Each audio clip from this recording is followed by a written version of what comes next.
Hello guys, I'm here again, continuing to share the Word of God. We are here now in Psalm chapter 31. Grabe, ang ganda talaga ng mga mensahe ng salita ng Diyos na to guys. Before ko to binasa kanina, nag-devotion ako at saka masasabi ko talaga na itong Word of God here, gimit niya talaga ang present na situation ko.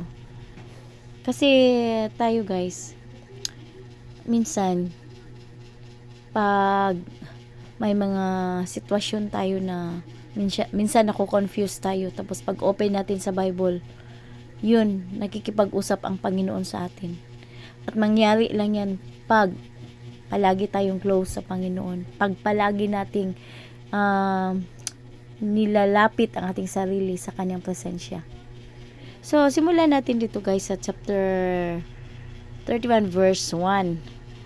For the director of music, a psalm of David. In you, Lord, I have taken refuge. Let me never be put to shame. Deliver me in your righteousness.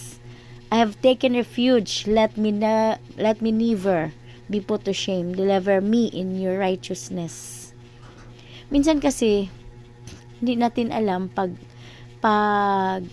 masyado tayong confidence sa ating buhay,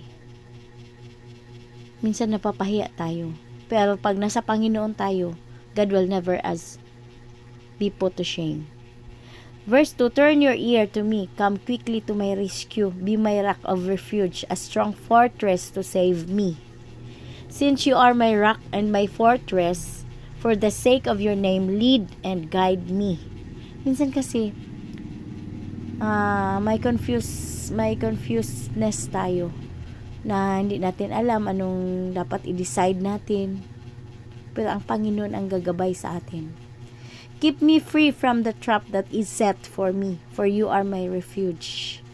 Maraming mga tao na hindi natin maiwasan na may inggit, hindi natin alam na naiinggit sila sa atin, or ano bang mga naiisip nila tungkol sa atin. At kung wala tayong magandang connection sa Panginoon, yung mga trap ng mga tao or mga trap ng kaaway laban sa atin, hindi natin yun malalaman. Pero pag malapit tayo sa Diyos, ilalayo tayo ng Panginoon mula sa mga trap na yan, mula sa mga bitag ng kaaway. Maraming bitag si Satanas. Pag hindi tayo aware sa mga gawa ni Satanas sa buhay natin, dahil kulang tayo sa prayer, kulang tayo sa pakikipag-ugnayan sa ating buhay na Diyos, mabibiktima talaga tayo sa iba't ibang trap ni Satan sa ating buhay. At ang napakaganda lang, pag malapit tayo sa Diyos, ilalayo niya tayo sa kahit anumang mga inihanda ni Satan para sa atin. Ilalayo niya tayo. Dahil siya, ayaw niya na mabiktima tayo. Pangako niya yan eh.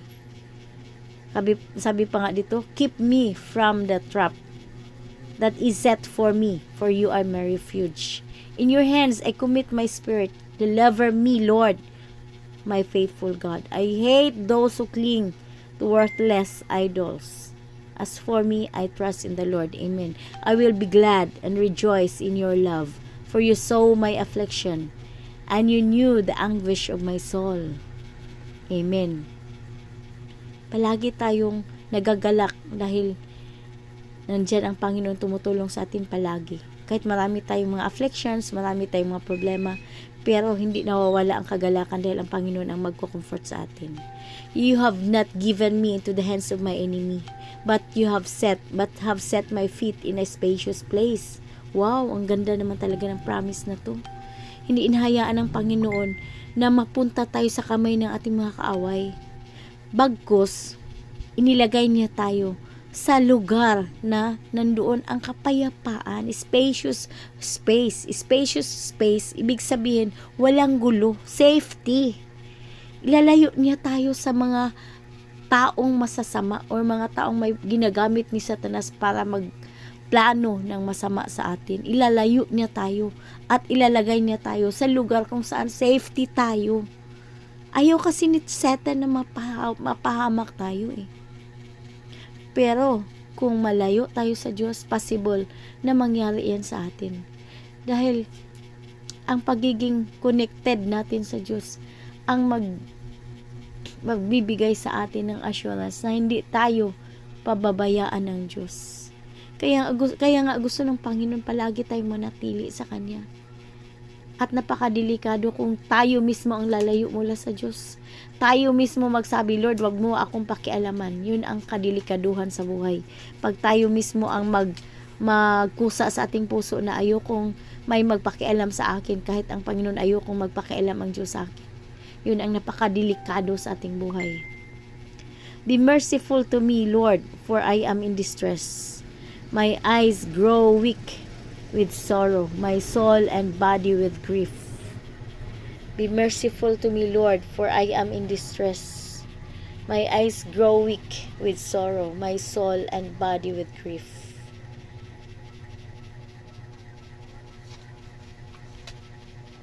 Yan, ganyan ang ating hingiin palagi sa Panginoon. Ang Panginoon ang maawa palagi sa atin.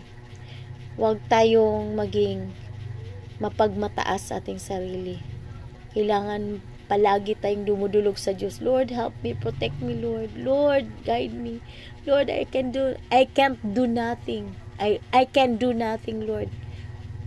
Wala akong magawa, Panginoon, kung wala ka. Yun ang palagi nating ilapit sa Diyos. Dahil ang Panginoon maawain talaga siya sa mga nagpapakumbaba sa kanyang harapan. Kasi kahit na ibang tao magsabi sa atin, tulungan kita. Tapos sabihin natin, wag na, ayoko, kaya ko to. Pag sa Panginoon din, pag ang Panginoon nag-offer ng tulong sa atin, tapos sabihin natin, tapos binabaliwala lang natin ang tulong ng Diyos. Hindi tayo lumalapit sa Kanya. Parang nagmamataas tayo sa ating sarili.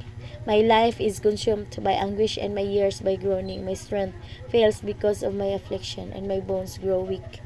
Kaya yan ang sasabi ni Haring David, dahil lahat ng mga problema niya ay inilalapit niya palagi sa Panginoon. Iniiyak niya palagi sa Panginoon. So hanggang dyan lang po ang pag-share muna. Salita ng Diyos, verse 10 lang muna. God bless us all. Hallelujah. Salamat Lord sa iyong mga salita. Magbigay ng kagalakan sa aming mga puso at maranasan namin palagi ang iyong guidance, Lord. Ang iyong protection palagi, Lord. In Jesus' name, Amen.